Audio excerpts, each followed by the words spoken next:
For the information of all our guests gathered here today, along with the Honorable Chief Minister of Andhra Pradesh, who will be joining us shortly, he will be accompanied with some ministers, namely Srimati Vedadala Rajini Garu, Honorable in charge Minister, Adimulapu Suresh Garu, Sri Adimulapu Suresh Garu, Honorable MAUD Minister, Sri Y.V. Subbareddy Garu, Honorable ex-MP and TTD Chairman, Sri Karnam Dharmasri Garu, Honorable Whip, Sri Botsa Satyanarayana Garu, Honorable Education Minister, Sri Golagani Hari Venkata Kumari Garu, Honorable Mayor of Visakhapatnam. They will be accompanying the Honorable Chief Minister as he comes into this venue.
Ladies and gentlemen, please join me as I welcome the young, dynamic, driven, very capable leader of Andhra Pradesh, the Honorable Chief Minister of Andhra Pradesh, Shri Y.S.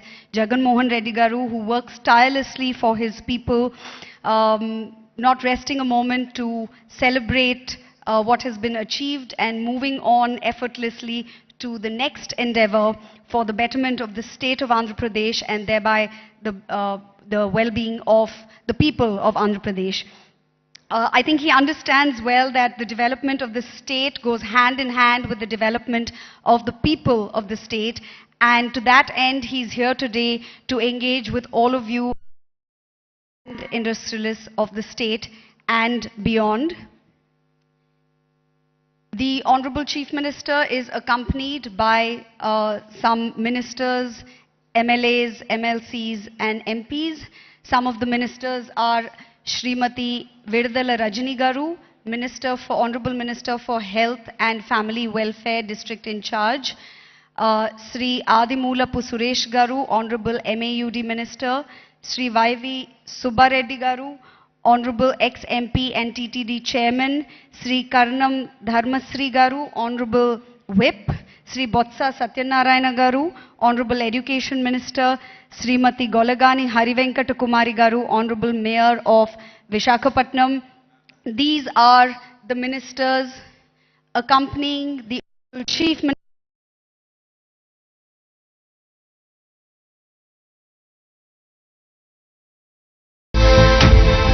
for the development of the state and thereby for the development of the people of Andhra Pradesh. Ladies and gentlemen, please join me as I welcome the Honorable Chief Minister of Andhra Pradesh, Shri Y.S. Jagan Reddy Garu.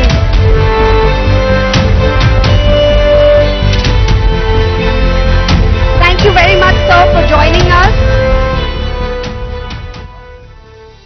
On behalf of the people of Andhra Pradesh and on behalf of all the industrialists, the industry leaders, business leaders and entrepreneurs who are gathered here today, I would like to thank you for creating an atmosphere for both development and dialogue, of which was born the Development Dialogue of Andhra Pradesh 2024. May I request you, sir, to please engage with the audience and tell them more about this initiative in your own words.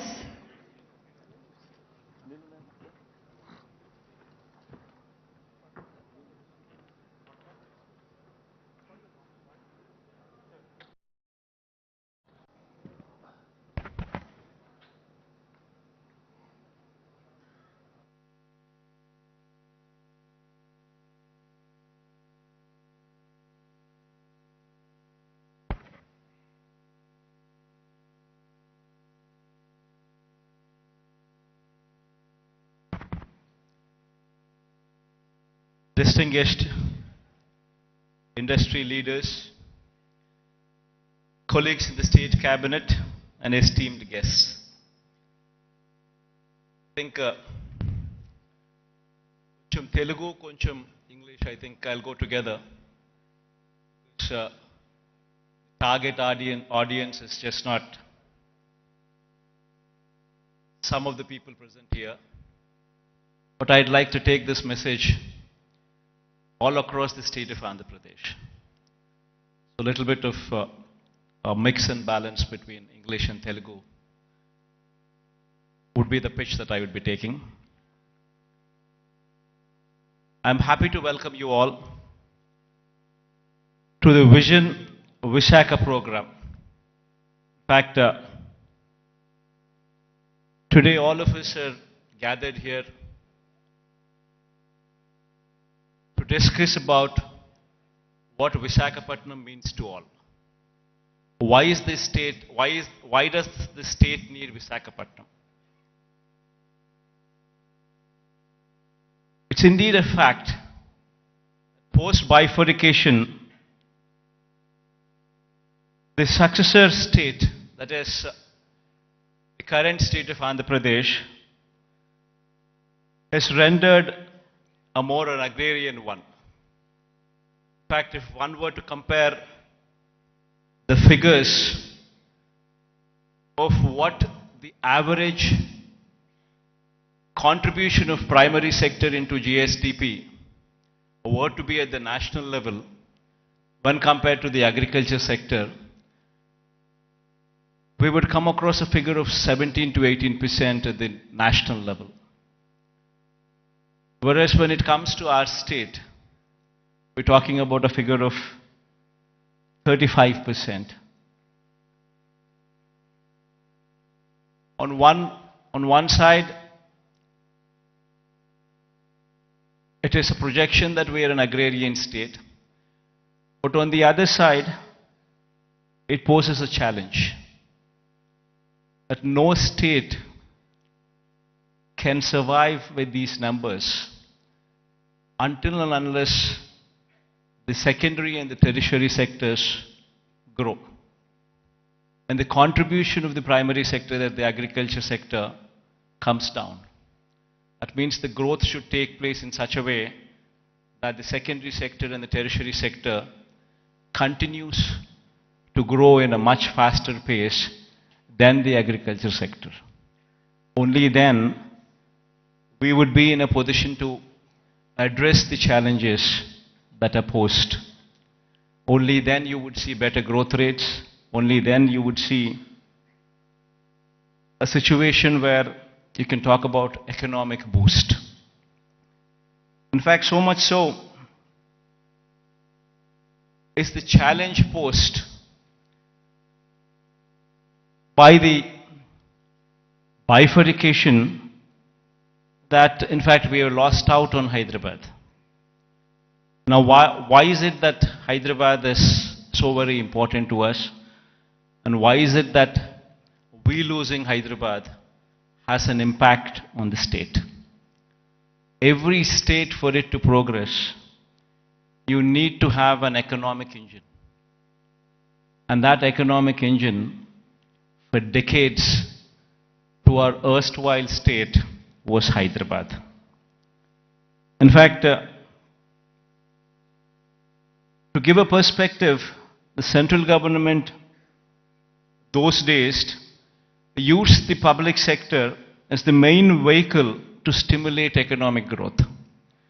In fact, if we were to see the institutions such as IDPL, NMDC, NFC, IICT, and so forth, they were all set up in Hyderabad. Because of the fact that public sector undertakings, these huge investments, came up in Hyderabad, Hyderabad as an area grew beyond any other place in the state. That is the reason why, but once these kind of institutions come up, then automatically it leads to a transformation.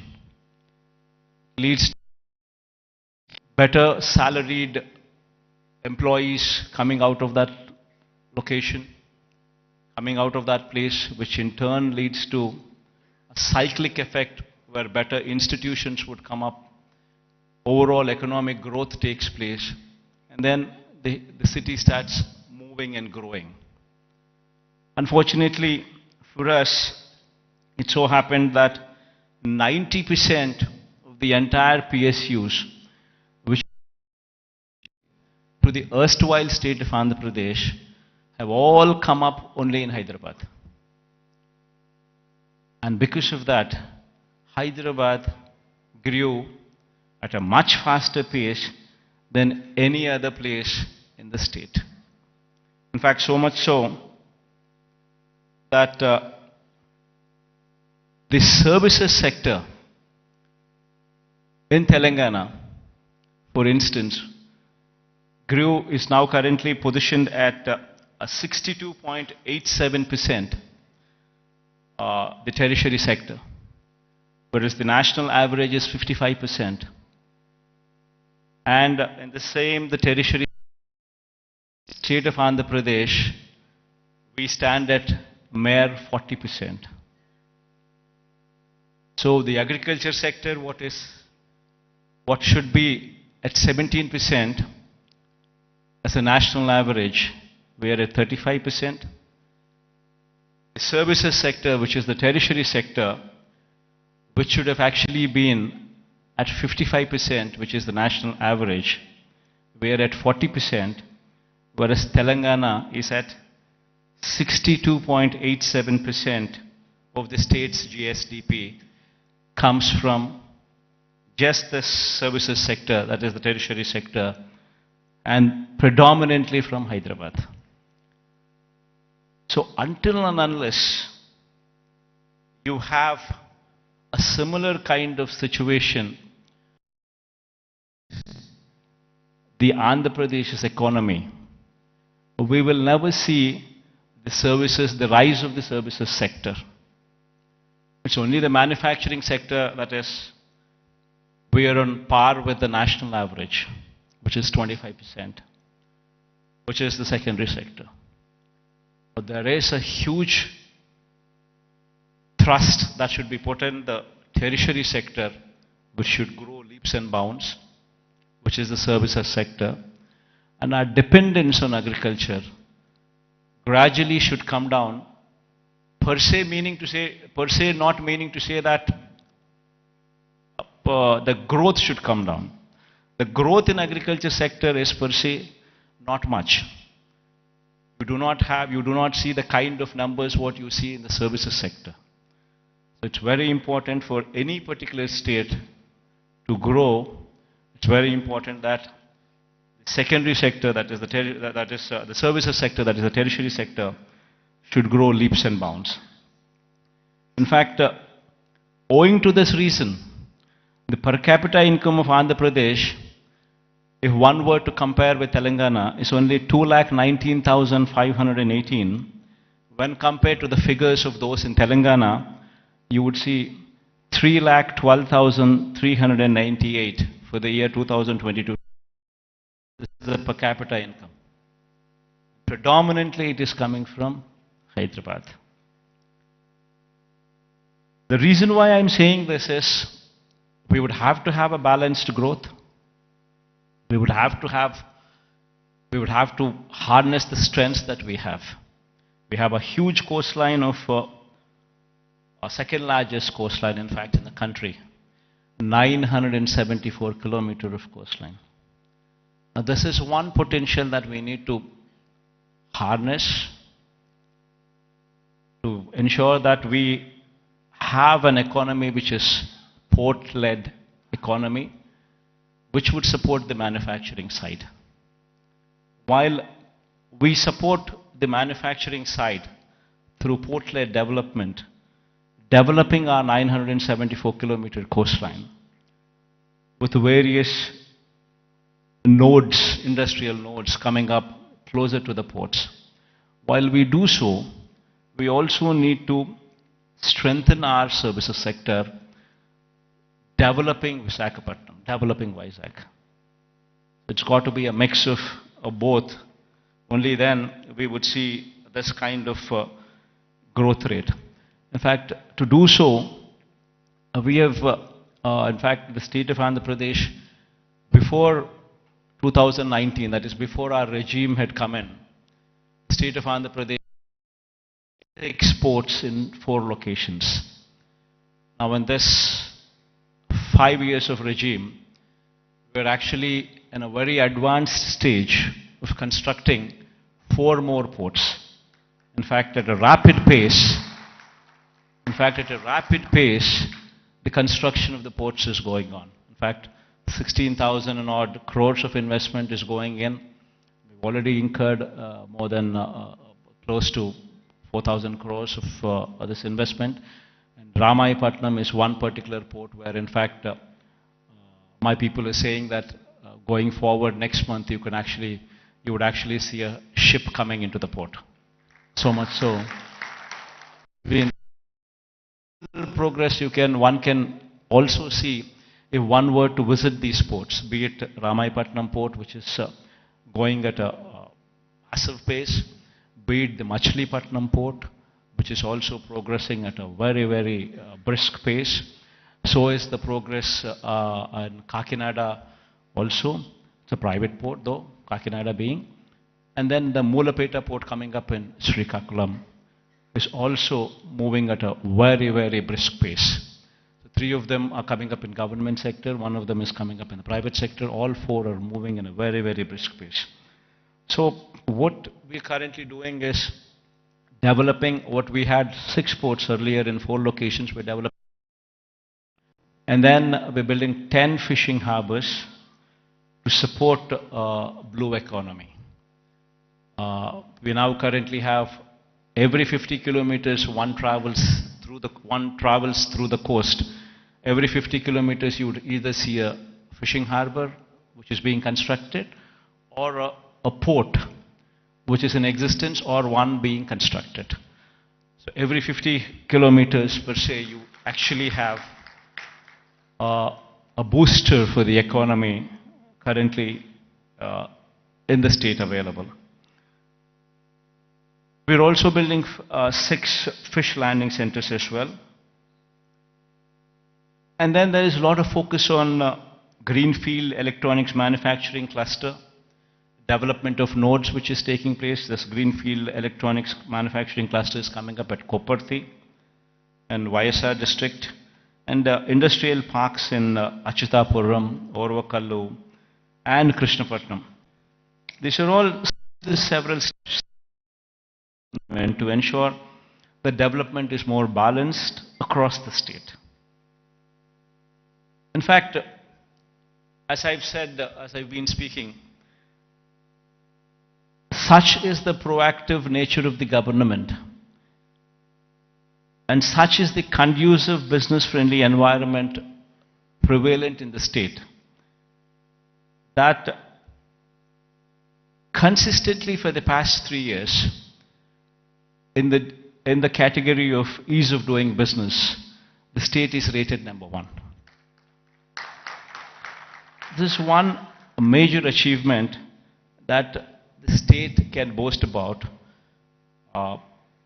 trying to showcase that we per se are very friendly to environment, very friendly to industrialists. Now, having said that, it has attracted almost 13 lakh crores in the Global Investors Summit, which we concluded last year. 352 MOUs were signed, an employment potential of close to 6 lakhs. And at a brisk pace, these MOUs are being translated into reality. In fact, out of 352 MOUs that we have actually signed, in fact, 39% of these MOUs have actually translated into actual commissioning of the plants.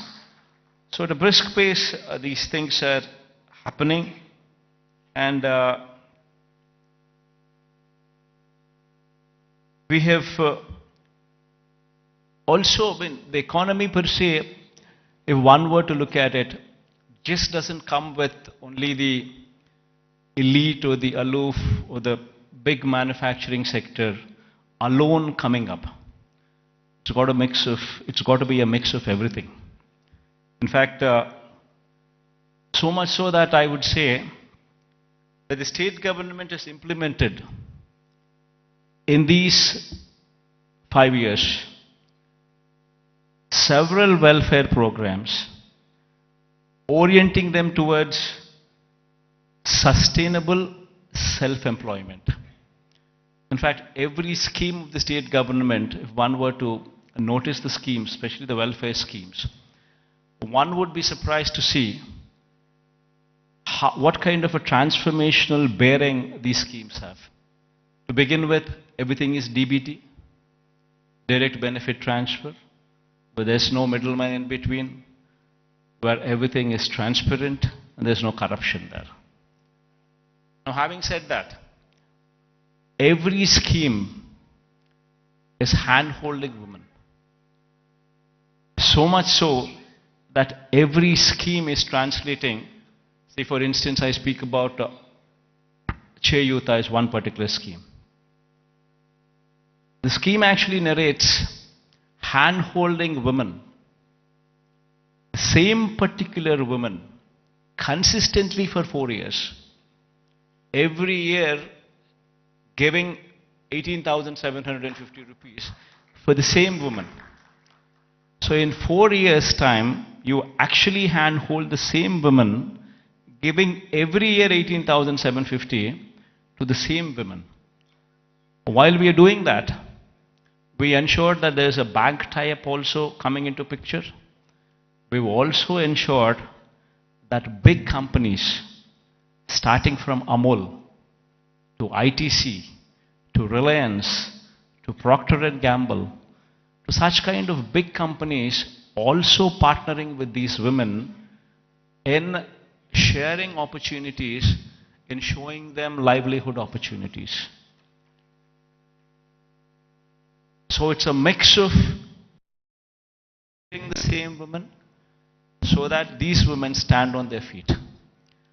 Likewise, if one were to see every scheme that the state government has been undertaking in these 5 years, every scheme is a combination of livelihood opportunities, either provided to strengthen the current existing livelihood opportunities or to create new ones.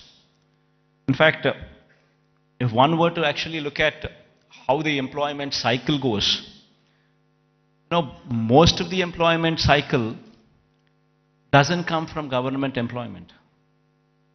Government employment per se, before we had come in, probably we had 4 lakh jobs in government sector. And probably government being very proactive in actually providing for jobs could actually create another 2 lakh jobs, which is actually very high. Before we had come in, we had 4 lakhs for decades. And after we had come in, we actually created 50% more jobs in government sector. But that is where it can end. It cannot go beyond that. You're talking about 4 lakhs being to 6 lakhs. Then per se, the big industrialists also, when we were to speak of, if we were to speak of, if one were to see the translation of opportunities of jobs actually created per se for investment that is actually put in, would probably translate to probably 1 crore of investment translating into one particular job. Not much. Maybe adding to another 2 or 3 lakhs, not beyond that. The major contribution comes from 3 other sectors. One is agriculture, which actually constitutes 62% of the workforce. Now what we have done is support agriculture, where in fact the best part in agriculture is, the challenging part in agriculture is, even though the fact still remains that 62% of the population depend on agriculture, the fact is 50% of the land holding is less than 1.25 acres, that is half hectare.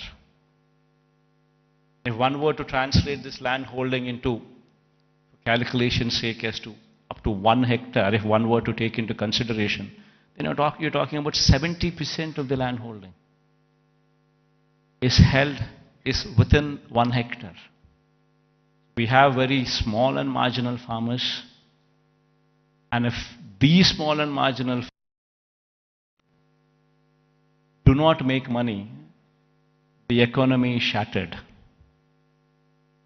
What we did, what we could actually do, is come up with those initiatives to handhold farmers through RBKs, setting up of Raitu Bharosa Kendras, where every village has one, where you have an agricultural graduate sitting in those villages, in those RBKs, where everything from seed to sale of crop is handheld through these RBKs. And with such kind of micromanagement, also incentivizing farmers with production incentives as well, that farming sector could survive. This is one major sector which actually comes to give you a support for the employment. Then the other major sector, which is another sector which actually supports, is MSME. MSME is also, if one were to speak of, Talking about if industries, mega industries, big industries constitute maybe 3 lakh, 4 lakh jobs, you're talking about MSMEs which actually constitute more than 30 lakh jobs. There per se, the employability rate is more. Every MSME is small, but yet employs more number of people when conversion ratio takes place from investment perspective. But these 30 lakhs, these 3 lakhs, these 4 lakhs, these are not the numbers. Dominantly self-employed sections. Self-employed sections constitute a primary more than 1.5 crore population, which actually doing well for the economy to do well. And through various schemes, various platforms, we've ensured that these self-employed sections are handheld, given support through various schemes. You know, before, I'll give you an example. Before we had come in, we were talking about self-help groups, which actually constitute more than 1 crore of women. Before we had come in, these self-help groups had an NPA and outstanding loans to the extent of 18%. Today, the same self-help groups, the outstanding loans and the NPAs, if one were to look at in this sector now, it is just 0.3%. And 1 crore of women livelihoods are dependent on that. Same word, if one were to see the same thing, in every scheme like Vahana Mitra, which talks about self-employed sections who actually are driving the cabs or actually driving the autos. If economy there fails, the entire state fails. We're talking about barbers. We're talking about so many sections running into lakhs, and together running into crores, which actually have been supported so as to render phenomenal growth rate. In fact, when we had come in 2018-19, our state was figuring probably the least among the states in growth rate, in GSDP growth rates. The last year numbers, if one were to say, we are figuring in top 5 states in the country. If GSDP growth rate were to be figured in. Similarly, every initiative that we've taken in supporting every sector, the MSMEs for instance, our state can boast about that we had ensured that timely MSME incentives were given even during the times of COVID. That actually protected the MSME sector, so much so that today the kind of growth that we have seen in MSE sectors was so unprecedented in the state of Andhra Pradesh. In fact, the reasons have resulted in the state's manufacturing GVA, when viewed as a percentage of India's manufacturing GVA, increasing to 4% during 2019 to 24 from the corresponding figure of 2.9% during 2014 to 19. That was the previous regime. That is the kind of GVA contribution.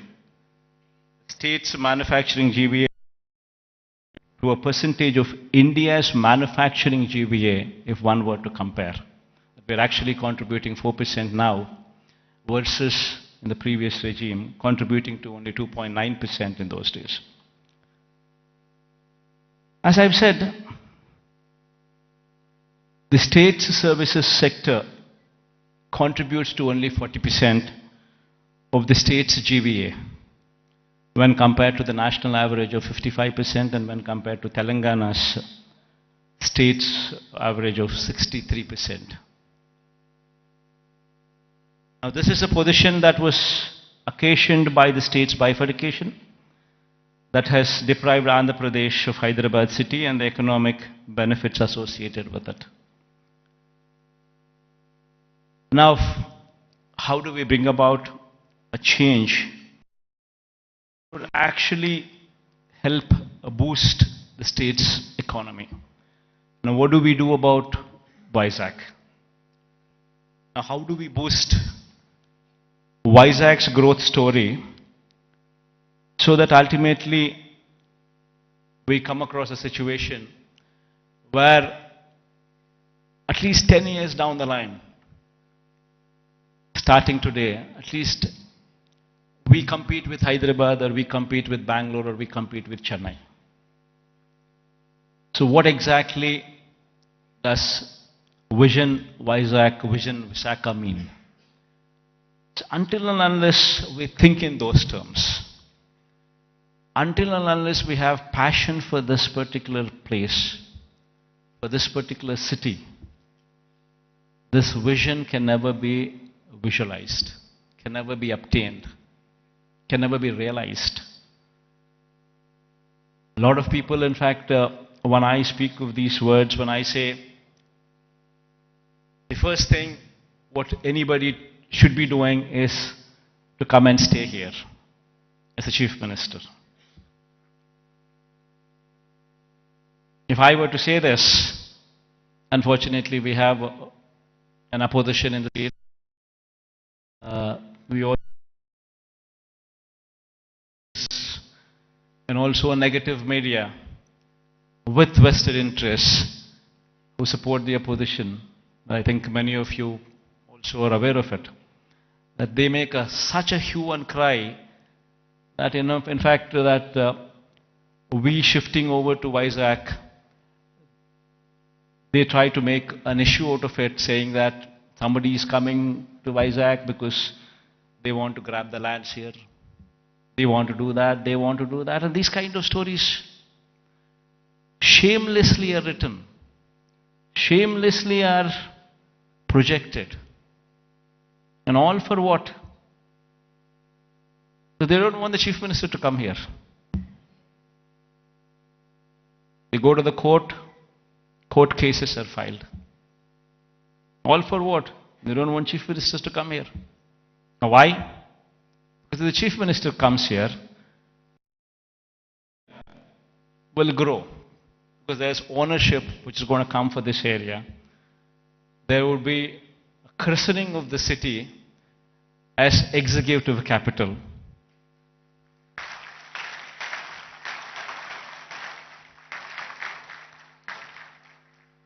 So they don't want the chief minister to come here because they have vested interests elsewhere.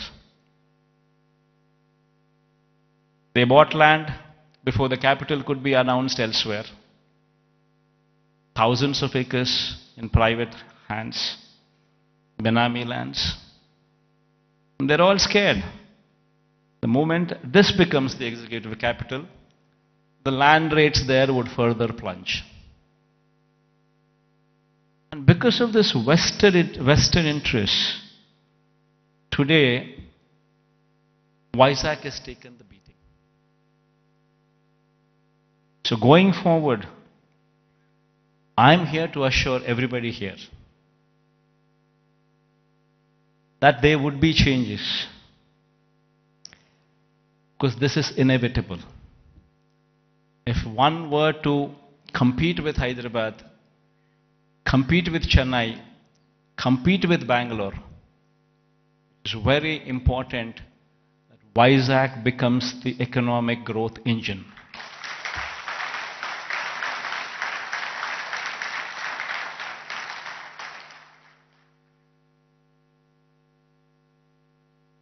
That is, in fact, if I were to have any vested interest, probably I would be speaking about Kadapa.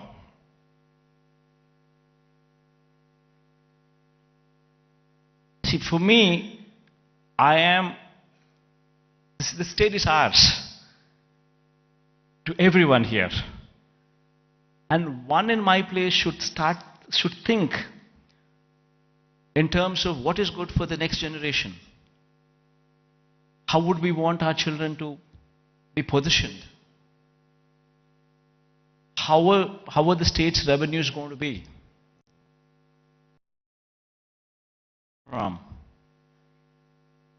And how exactly can we boost these revenues to support the growth of Andhra Pradesh? If we do not think like this in terms of growth for Vizag, then who would think? If the vision of the leader is wrong, if the vision of the leader is negative, then Vizag today, unfortunately, only person standing for Visakhapatnam as executive capital is only me.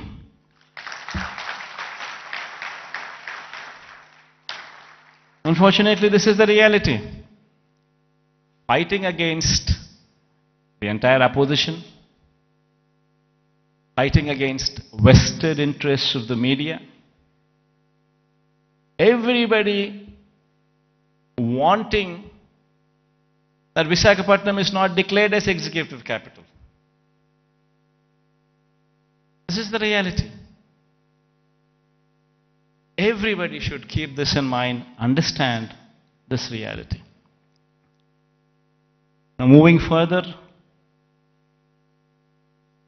Vizag would have to develop. I'm assuring you, cases going on, we have so many people trying to oppose everything. But I'm assuring you, post-election, my stay would be in Vizag.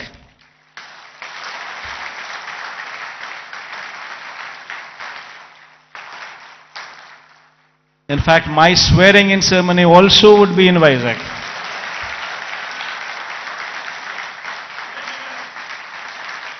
This is my commitment to Vizag. And now, what is the vision for Vizag? See, we need to have a 10-year vision. We would have to own this city, christen the city as executive capital, become part of the city, and have a 10-year vision. You know, we need to have a roadmap which is workable, which is doable. It cannot be a roadmap where we just dream big but yet achieve nothing, because it is impractical. Not so. We need to have a practical solution, we need to have a practical approach, and we need to have a vision which is realizable in 10 years' time. Of course, this vision is one vision which cannot be alone done by the state government. It would have to be the state government, it would have to be the central government, it would have to be a PPP model, it would have to be encouraging private people also to become part of the vision. All these people become part of this vision, only then we can realize Vizag is the next competitor in a decade's time to Hyderabad, Bangalore or Chennai. In fact, why I was opposed to the idea of having Amaravati as a capital. There is nothing against it. In fact, I'm one person who advocates the view that Amaravati should also have a legislative capital. In fact, I'm also one person who advocates the view that Kurnool should also have a judicial capital. Nothing against it. But then, the fact of the matter is, Amaravati is on a virgin land. 50,000 acres of barren land. Nothing there. And according to them, just to provide for the basic infrastructure, that is these roads, the water, electricity, and these kind of basic infrastructure alone, according to their own calculations, with the DPR that they have produced, costs almost 2 crores per acre, which is on a 50,000 acres of barren land. If one were to just lay these basic infrastructure requirements put in place, we're talking about 1 lakh investments, 1 lakh crores of money, which would have to be put in before any buildings could come up, or before we could talk about anything else other than the basic roads or the basic electricity or the basic water or the basic stuff. Now per se, does anybody have 1 lakh crores to be pumped in? And if this 1 lakh crores were to be pumped in today, it's going to cost 1 lakh crores.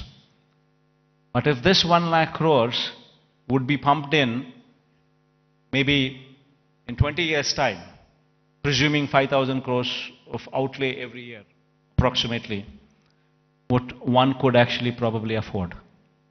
Because there's nothing there. Then you're talking about 20 years. Then in 20 years' time, 1 lakh crore probably would become 7, 8 lakhs or 10 lakh crores. The expenditure, what you thought about as 1 lakh crores today, in 20 years would actually be 10 lakhs, 15 lakhs. Probably the net present value calculations of probably 1 lakh crores 20 years down the line would probably be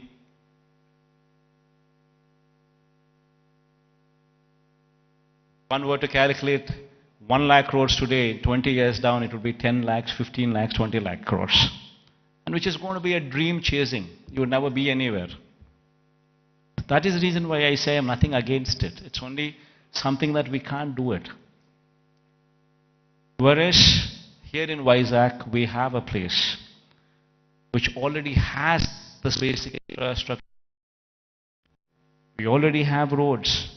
We already have good roads. We already have electricity, good electricity. We have good water connections. We have good everything. Basic infrastructure is already put in place. So all what we need to do is give in that finishing touches. Just give it a little bit of finishing touches, and it would transform into something much, much, much bigger. And what are those finishing touches that we need to give? An iconic secretariat. The moment we shift here and christen it as executive capital, you obviously would have the entire employees also come and station here, for which a secretariat building. Why construct an ordinary secretariat building? Construct something iconic, which would stand out, which would attract the entire country to see. An iconic secretariat, an iconic convention center. People talk about one of Geo Convention Center. The latest, the biggest, the best. These are the names that they give. Here we have something like that. Not much of a cost. Why can't we have one here so that the entire world, entire country looks up? Iconic stadium. There's one in Ahmedabad. Investment is probably 800 crores, 1,000 crores. Not much of an investment. But the entire country talks about it. Entire country talks about that stadium. And whensoever a match is played between the countries, that stadium is glorified. It is spoken about by the entire country. Entire world sees that stadium. All these that I speak about are iconic. All these, if they were to be commissioned, would actually pitch Vizag on the global scale, would draw eyeballs not only of the country but the whole world to actually look at Vizag.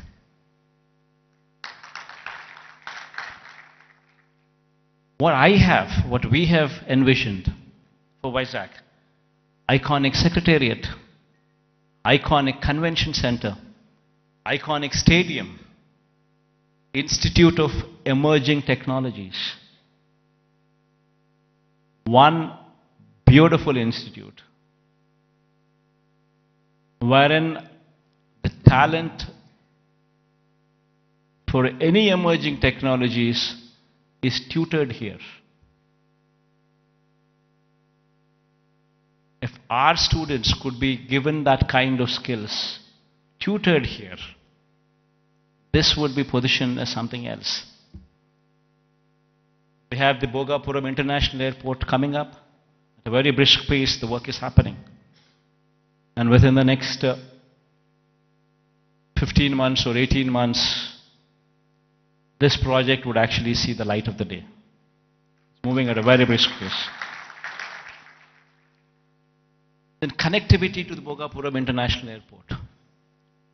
A 6-lane beach corridor road with beautiful green lawns on either side of the roads. 6-lane road to Bhogapuram International Airport. They're talking about a metro rail. Our Vizag is probably the only metro, I guess, which does not have a metro rail. So getting funds for metro rail per se, I don't think it's that difficult. Because it might cost another 40, but 60% of the funding comes in PPP model by the developer. Another 40% is to be shared by central and the state government. Central shares 20%, state shares 20% of the 14,000 crore investment. Of course, we are pushing for the entire 40% to be borne by the central government. That's a different story. But even if that doesn't happen, we're still talking about 20% contribution from the state government. And then you could actually see a 14,000 crore metro rail project also take off. Then we're building a Molapet port in Srikakulam. Within the next 1 year, the port will start functioning. And we have Vizag, Bhogapuram International Airport, which is 30 kilometers from the airport. And then from there, the Molapet port is just another 110 kilometers or so. So you have entire corridor from Vizag International Airport and then Molapet port. A horizontal growth corridor which could take off, which already has an existing national highway, I think 6-lane or 8-lane highway, is already, the works are at a brisk pace. Then you have a data center with a submarine cable which is coming from Singapore. A data center, Adani is doing it. A huge investment, 27,000 crores of investment is coming there. And since it's a private investment, and Adani is doing it, the works of the land from our side, everything that needs to be done is already done. They've already started the work, the plans are submitted. Next 5-6 years, in a staggered way, in a phased manner, they would actually ensure that this project also comes up.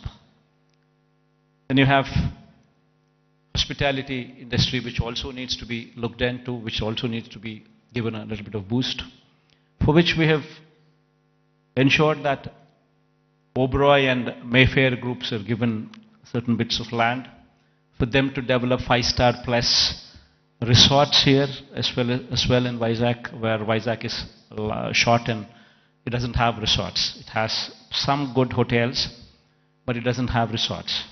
So this 5-star plus category resorts by Oberoi or Mayfair would actually bridge in that gap. The land has already been given to these private people and they're already on the verge of starting the construction, and within the next 2 years or so you would actually start them, you would actually see them commissioned. Then NTPC Green Hydrogen Project. This is also around about 30,000 crore investment of NTPC. This project, fortunately yesterday Prime Minister virtually laid the foundation stone. So this is also going to be a reality. So all these that I just spoke about, they are not things that cannot be achieved. All these things can be realizable. Within the next 10 years, in a staggered manner, we would see all these things coming up. Because all these things that I spoke about are not big. Something which is unimaginable. No, not so. All these things are realizable because they're not something, they do not post those numbers which would actually say they are not realizable. And there is of course one aspiration what I'm trying to negotiate with the Prime Minister also. This thing goes well, we would have this as well. A high-speed rail corridor from Hyderabad passing through Vijayawada, then Vijayawada to Bangalore passing through Kurnool and Kadapa. But this is an aspiration. If it happens, it happens. Even if it doesn't happen, 10 years is a big enough span for us to pursue that it happens. Even though this is an aspiration currently with us, the rest of the stuff that I spoke about are all realizable.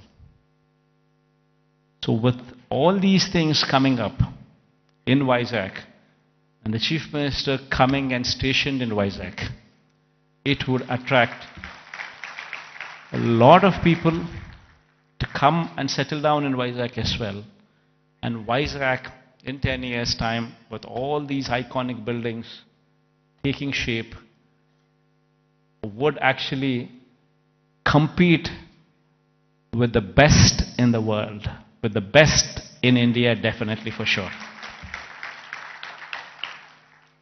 In fact, my people have gone ahead and given a presentation to this effect. We can all watch, myself included. I'll also be sitting with you on the other side.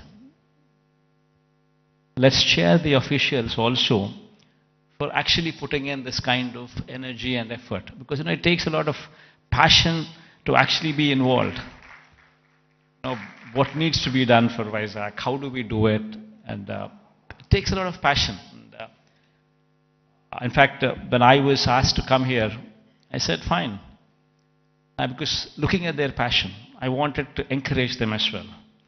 And I also wanted to give a kind of confidence to the people of Vizag in particular, that yes, Vizag, in spite of all the difficulties and hurdles that were posed, we will prevail, we will survive, and we will bounce back, is what the final message would be. Thank you all for patient hearing. I hope that we all share this dream and it will be realized at the earliest. Because I can't repeat the whole thing in Telugu. I tried, but then I thought again I'll deviate. Maybe some other occasion in Telugu. Maybe some other occasion in Telugu I would do so.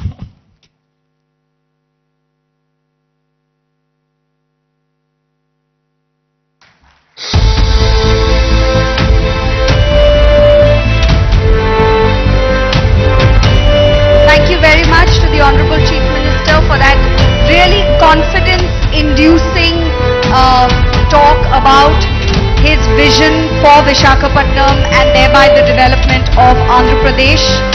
Truly, truly confidence-inducing. Very, very inspiring. Thank you very much, sir, for the confidence-inducing talk on your vision for Andhra Pradesh. And thank you for joining the audience. It's a privilege for all of us that you will be watching the AV with them. I would now like to call upon Sri Lakshmi ma'am, Special Chief Secretary, Department of Municipal Administration and Urban Development, Government of Andhra Pradesh, to please come on to the dais and make the big announcement of the day and launch the AV.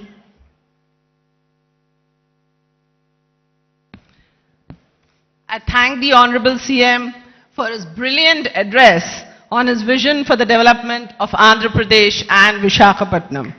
As part of the development roadmap of the state, we now present the development plan for the next 5 years for Visakhapattnam and its hinterland, a magnificent film titled Vision Visakha. The film encapsulates the plans for the development of Visakhapattnam by the government by partnering with the private sector, by facilitating the private sector to grow, and also by taking up various schemes by the government. Honorable Chief Minister and august members of the audience, I now present to you Vision Visakha. There are very few cities that have emerged as the business and financial nerve centers of the world. New York, London, Frankfurt, Dubai, Hong Kong and Singapore have established themselves as prominent global centers for commerce and finance. In India, Mumbai on the west coast has emerged as a major business and financial center. However, its rise has now been constrained by overpopulation, lack of ease in doing business, infra-congestion and limitations in real estate.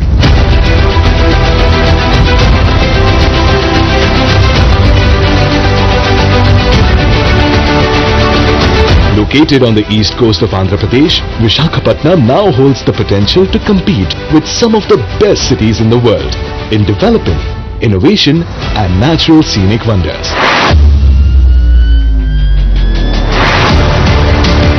Rightly assessing the potential of Visakhapattnam to become a global cosmopolitan city and the enormous opportunities for it, Andhra Pradesh Chief Minister Shri Y.S. Jagan Reddy has conceived the outstanding Vision Visakha. Vision Visakha aims to support Visakhapattnam as a home for high-class infrastructure, commercial activity, positive environment, sustainability and natural scenic beauty to go on to become a leading financial, fintech and artificial intelligence hub in the country and in the world.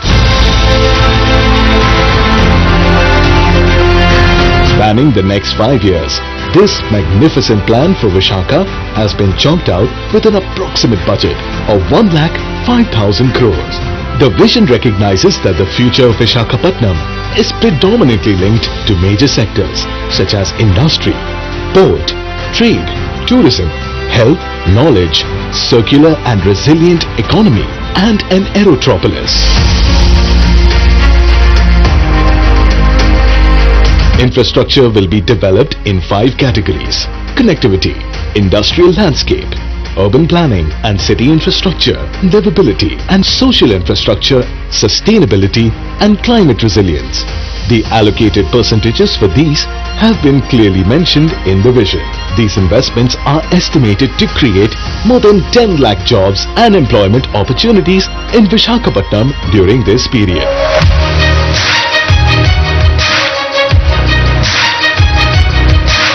Connectivity infrastructure projects in relation to national highways include 12 flyovers, 6-lane beach corridor, 6-lane road from Sabavaram to Sheelanagar, and road construction projects from Sheelanagar to Visakhapattnam port. A total of 8,980 crores have been proposed for the same. With respect to the road network, a total of 12 projects including new roads, widening of roads, footpaths, facilities at junctions, pedestrian requirements, alternative route to Simhachalam, rail over bridge, bus shelters and more have been proposed with an investment of 1,906 crores. Freight corridors and railway zone includes new South Coast Railway Zone and freight corridor from Sontiam to Simhachalam that will be undertaken at a cost of 196 crores. 14,309 crore rupees have been dedicated for the Vishakhapatnam Metro Rail project. To secure a solid connection between Vishakhapatnam and the world, Shri Y.S. Jagan Reddy has laid the foundation stone for Bhogapuram Airport with a budget of 4,727 crores. A total of 33,080 crores have been allocated for over 30 projects in Vizag region, including 20,225 crores for the establishment of NTPC Hydrogen Park.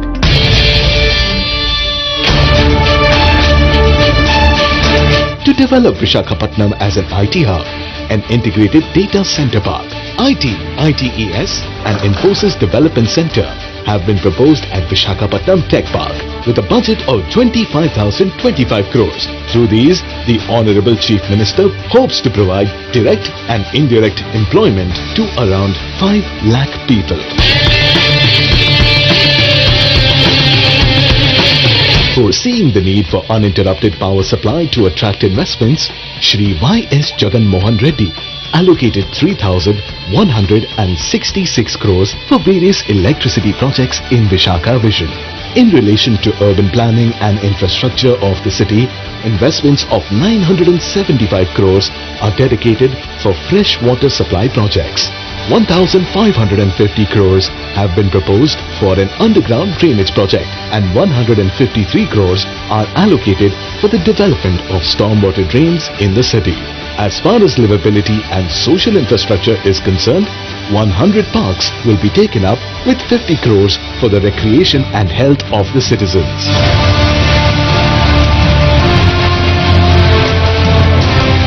$150 lakes will be developed in a phased manner in the city with a sum of 250 crores. Regarding sports facilities, 7 stadiums will be developed with a budget of 169 crores. Along with demonstrating his commitment towards encouraging sports through the one-of-a-kind statewide Adudam Andhra program, Shri Y.S. Jagan Reddy has proposed an international cricket stadium with a whopping budget of 300 crores in this Visakha vision in order to place Vishakhapatnam on the sports map of the world. DMRDA projects include a natural history park, museum and research institute with 108 crores, a convention center with 220 crores, an urban entertainment zone with 40 crores and Siripuram multi-level car park with 87 crores.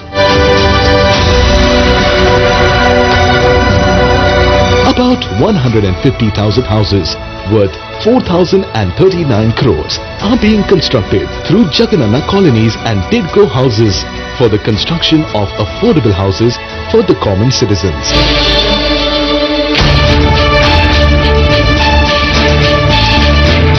Vishakhapatnam has unlimited opportunities in the tourism sector. With more than 30 beaches to attract tourists, there is no area better than Vishakhapatnam for tourist development. Vishakhapatnam owns tourist attractions that are proposed to be developed with around 1,500 crores. Apart from that, major star hotels like Oberoi, Mayfair will also be facilitated to attract global tourists to the city.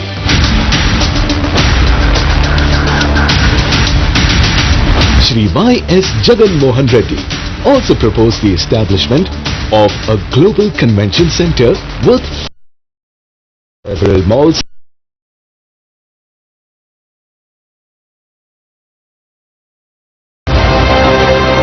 under the infrastructure for Eco Vizag, Clean Energy. 178.22 crores have been proposed for the development of Nagar Vanalu, Mudassarlova and Meghadrigadda floating solar plants, 2- and 3-wheeler electric transport projects. Chief Minister Y.S. Jagan Reddy's impeccable foresight resulted in a magnificent mission to develop Vishakhapatnam into a global city with spellbinding amenities. A successful realization of this vision is destined to make this city of destiny a remarkable cosmopolitan center in no time.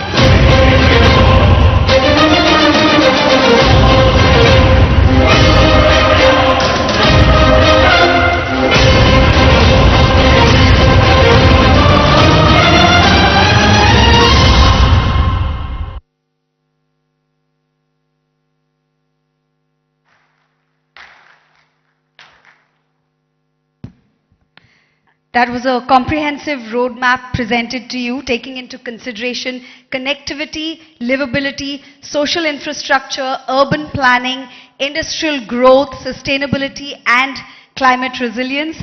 The Honorable Chief Minister of Andhra Pradesh, Shri Y.S. Jagan Reddy Garu, is well on his way to achieving Vision Visakha and many other such projects for other cities of the state as well. He has already unveiled projects worth more than 1,500 crores, as you saw in the audiovisual presentation.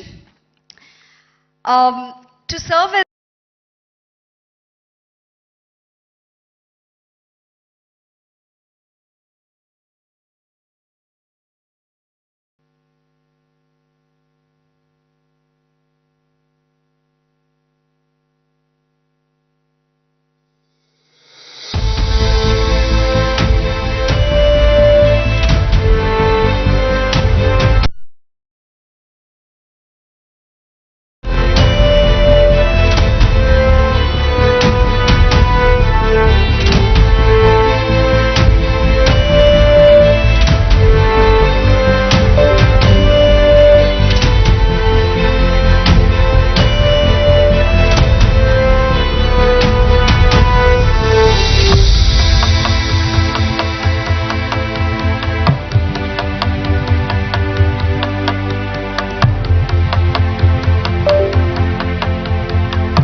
Ladies and gentlemen, a huge round of applause for Vision Visakha and the coffee table book that serves as a powerful reminder of a powerful vision for the state of Andhra Pradesh.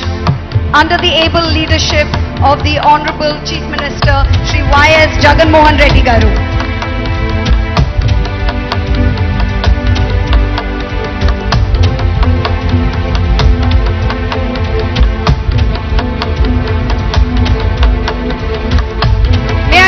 The audience to give us a huge round of applause for this ambitious vision, Visakha.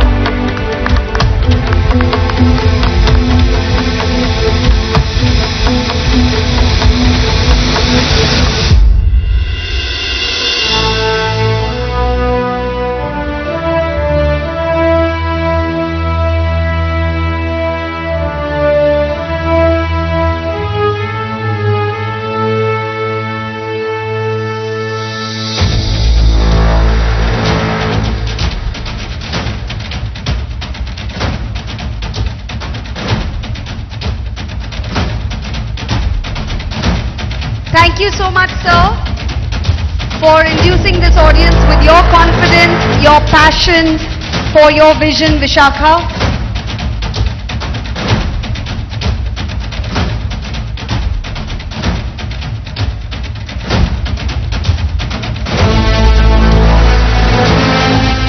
That's going to be the iconic secretariat.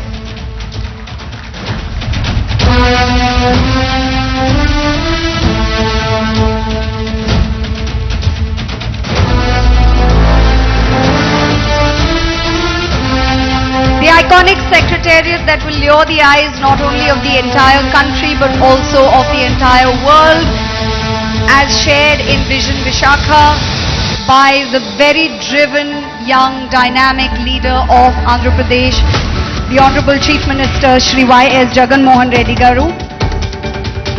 I would also like to thank Shri Budimuthyala Naidu Garu, Deputy Chief Minister of Andhra Pradesh, Shri Gudivada Amarnath Garu, Honorable Minister of IT and Industries, Srimati Vedadala Rajani Garu, Honorable Minister of Health,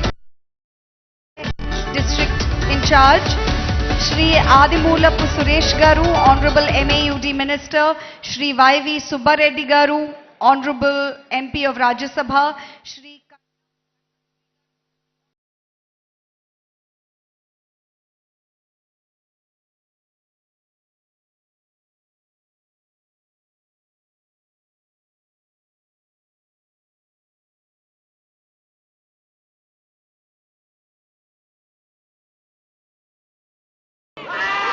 ఈ రాజమహేంద్రవరం పట్టణంలో ఇంత పెద్ద ఎత్తున YSR Congress party సమావేశం ఏర్పాటు చేసి సభాధ్యక్షులుగా ఉన్నటువంటి Rajahmundry parliament సభ్యులు మార్గాని భర్త్ గారికి, అదేవిధంగా